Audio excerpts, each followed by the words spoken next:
j'espère que vous allez bien. On se retrouve aujourd'hui dans ce petit IGTV où je vais vous donner du coup les petites astuces, les petites choses que j'ai mises en place pour essayer de me soulager pendant les contractions. Donc vous le savez, j'ai pris la péridurale sur la fin mais qui n'a pas fonctionné, donc du coup j'étais quand même bien contente de pouvoir tester toutes ces petites astuces là et d'essayer de voir que ça pouvait me soulager évidemment. Une femme n'est pas l'autre, donc je ne sais pas si ça vous aidera. Et d'ailleurs une contraction n'est pas l'autre non plus, en tout cas moi c'est ce que j'ai eu comme ressenti pendant mon accouchement. Et donc du coup certaines aides ne m'aidaient pas forcément sur certaines contractions et d'autres oui. Donc voilà, il faut je pense tester plusieurs choses et c'est bien du coup d'avoir plusieurs astuces et plusieurs choses à mettre en place pour pouvoir du coup voilà, mettre toutes les chances de son côté et espérer du coup que ça fasse passer la contraction ou en tout cas que ça nous soulage, que ça diminue un petit peu la douleur sur le moment. Pour celles qui n'ont pas suivi toute ma grossesse, je n'ai pas fait de préparation, je n'en ressentais pas du tout le besoin. Donc j'ai un petit peu vraiment réagi au feeling, à l'instinct. Il y a des choses que j'ai mises en place instinctivement du coup. Et évidemment quelques petites aides quand même que j'avais pu voir notamment sur Instagram. Il y a le compte de Amandine Naissance que je vous conseille 1000 fois si jamais ça vous intéresse. Qui donne finalement des informations mais pas trop. Ou en tout cas pas des informations effrayantes ou culpabilisantes. Voilà, elle parle vraiment de tous les types d'accouchements, de tous les souhaits finalement qu'on peut avoir, que ce soit avec ou sans péridurale par exemple. Il n'y a vraiment pas de jugement, enfin en tout cas moi je n'en ressens pas dans ces posts. Et donc clairement elle m'a mise en confiance et j'ai vraiment aimé du coup lire ces informations. Puisque encore une fois je n'ai pas fait de prépa mais je n'ai rien lu, rien cherché non plus parce que j'avais peur de m'effrayer. Et j'ai quand même regardé juste, en fait c'était la veille de l'accouchement, comme quoi je l'avais senti que ça arrivait.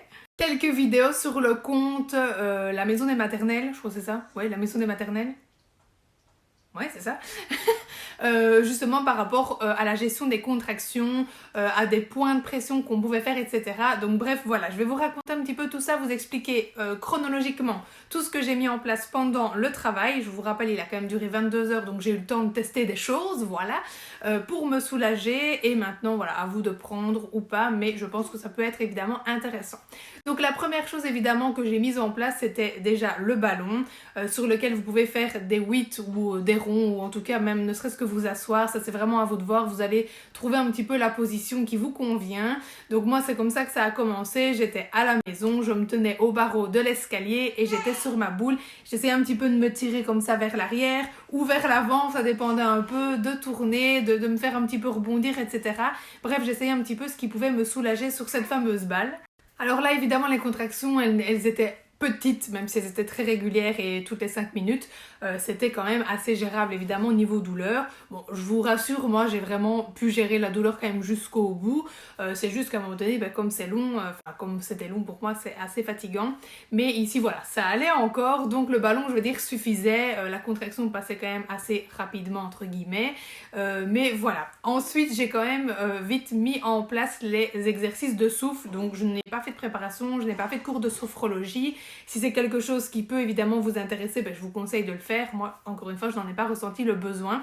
Et donc, au niveau du souffle, tout simplement, je prenais des longues respirations lentes par le nez, ou en tout cas des grandes respirations par le nez, et puis je soufflais vraiment calmement par la bouche le plus longtemps possible. J'essayais vraiment de me concentrer sur l'air qui sortait de ma bouche, et ça faisait vraiment finalement du bien, et on a l'impression que ça passe plus vite. Ensuite, arrivée à la maternité, évidemment, j'ai continué bien les respirations, surtout pendant la voiture. Et j'ai eu la chance à l'hôpital qu'il y avait un ballon. Donc évidemment, s'il y en a, demandez-en un. Ça peut toujours de toute façon vous soulager, ne serait-ce que pour pouvoir vous asseoir un petit peu et que ce soit confortable.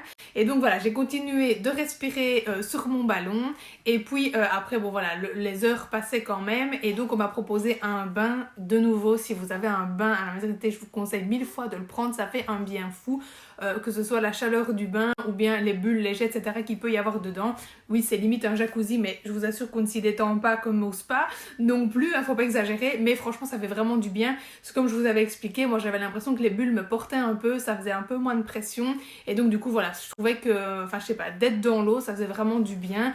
D'ailleurs j'y suis restée 5 heures pour celles qui n'ont pas regardé les autres vidéos. Dans le bain, évidemment, je faisais toujours mes respirations longues, lentes, etc. pour vraiment essayer de me concentrer sur autre chose finalement que la douleur. Et là, comme les contractions étaient quand même beaucoup plus intenses, j'ai ajouté un son. Et donc simplement, je faisais ouh pendant que je soufflais le plus longtemps possible et je me concentrais vraiment sur le son qui sortait. Je voyais même mes cordes vocales vibrer. Enfin voilà, je me concentrais sur la vibration. Bon, ça c'est parce que je suis logo, hein, donc enfin logo ortho pour les françaises. Donc voilà, j'ai carrément vu l'anatomie vibrer, etc. Mais vraiment d'ajouter du son quand les contractions étaient plus fortes. On a certainement l'air con, mais franchement ça fait vraiment du bien de pouvoir se concentrer là-dessus et pas sur autre chose. Et donc plus c'était fort et plus le son était fort, et donc je me concentrais vraiment là-dessus et vraiment ça faisait du bien. Donc je vous le conseille aussi, si vous voyez que la respiration ne suffit plus, essayez d'ajouter un son, sait-on jamais que ça puisse vous aider. Arrivée en salle de naissance, j'avais la chance qu'à la maternité où j'étais, il y avait aussi un espace avec des tapis, des ballons, des cordes, des foulards, des espaliers, etc. pour vraiment pouvoir se tirer, se tracter, etc. Moi personnellement, la sage-femme m'a montré plusieurs positions, plusieurs exercices entre guillemets que je pouvais faire pour essayer de me soulager. Donc évidemment, n'hésitez pas à demander à la sage-femme à ce moment-là si vous avez du matériel et que vous ne savez pas l'utiliser. C'est aussi pour ça que je n'ai pas voulu faire de préparation, puisque je me suis dit que de toute façon, on serait là pour me guider et pour me conseiller à ce moment-là. Donc voilà, je ne me suis pas spécialement tracassée non plus. Et je préférais finalement aussi le faire sans trop réfléchir et finalement instinctivement, comme je vous le disais au début de la vidéo. Donc bref, ici j'ai de nouveau continué d'utiliser le ballon et l'espalier pour me tirer vers l'arrière. Et en même temps, elle a montré à Arnaud comment faire des massages dans le bas de mon ventre avec de l'huile, etc. Bon, ça, il l'a pas fait, franchement, je vous le dis. Parce que c'était la phase où il était un peu paniqué et que du coup le temps qu'il attrape l'huile, qu'il essaie de masser, etc. Enfin bref, la contraction était passée.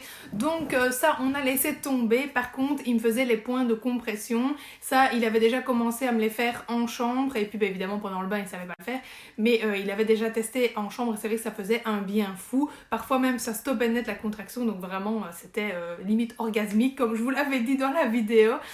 Du coup, voilà, n'hésitez pas à regarder la vidéo sur l'école, la maison des maternelle, je vais y arriver, pour savoir comment faire. Mais voilà, tout simplement, soit vous poussez dans le bas du dos avec les deux poings, soit avec la paume de la main ou un poing ou deux doigts. Ça c'est vraiment à vous de voir un petit peu ce qui va vous soulager. Moi souvent c'était quand il poussait avec les deux poings vraiment très fort, et donc moi je me repoussais, enfin voilà, on faisait une résistance, donc lui poussait et moi aussi je repoussais dans l'autre sens, et là vraiment ça faisait beaucoup de bien. Donc je vous le conseille encore une fois, allez voir dans leurs IGTV. Ensuite, les sages-femmes m'ont mise dans plein de positions. Bon, c'était pas vraiment dans le but de soulager les contractions, c'était plutôt pour ouvrir le bassin, faire descendre bébé, ce petit bébé-là. Mais c'est vrai qu'il y avait quand même une position qui personnellement me soulageait quand même un minimum. C'était celle où je suis couchée en fait sur le côté gauche. On a la jambe du bas qui est tendue et celle du haut qui est pliée à 90 degrés. Donc voilà, je ne sais pas vraiment si vous voyez ou si vous arrivez à visualiser la position, mais de toute façon, elles vous y mettront si jamais vous en avez besoin. Donc voilà, pour moi, cette position-là me faisait quand même du bien. Par contre, les autres que j'ai pu tester, mais encore une fois, c'était vraiment pour qu'elles descendent, c'était pas pour me soulager, faisaient parfois même pire. Donc voilà, maintenant je prenais sur moi parce que c'était ici vraiment dans un but d'accélérer les choses, même si ça n'a rien changé, mais bon voilà. Et puis évidemment, dernière chose qui peut vous soulager pour les contractions si jamais vous en avez envie et si vous êtes d'accord avec ça, c'est simplement la péridurale. Donc voilà, que finalement moi à un moment donné, vu que je n'en pouvais plus, que j'ai prise. Même si elle n'a pas agi, enfin, en tout cas même si elle a fonctionné que d'un côté avant de ne plus fonctionner du tout, c'est vrai qu'au début et sur le moment ça m'a quand même fait beaucoup de bien. J'ai quand même eu un moment de répit, j'ai même pu dormir un peu. Donc voilà, si jamais vous avez envie de la péridurale, évidemment n'hésitez pas à la prendre. C'est finalement entre guillemets la seule chose qui pourrait peut-être éventuellement, si elle est bien mise, vous soulager presque à 100%. Donc voilà, ça reste quand même évidemment quelque chose qui est intéressant si vous êtes évidemment en accord avec ça. Et donc voilà pour les aides. Évidemment n'oubliez pas non plus votre coussin d'allaitement qui pourra vous aider à vous asseoir, à vous positionner, etc. Et surtout pour l'après, si jamais vous avez une déchirure ou une épisio, ça peut être intéressant de vous asseoir dessus. Moi c'est ce que j'ai fait en tout cas. Et donc voilà pour cette petite vidéo, j'espère évidemment qu'elle vous aura plu. Je vous résume toutes les petites aides et astuces qui j'espère évidemment vous seront utiles dans la publication, et je vous dis à très vite pour une prochaine IGTV.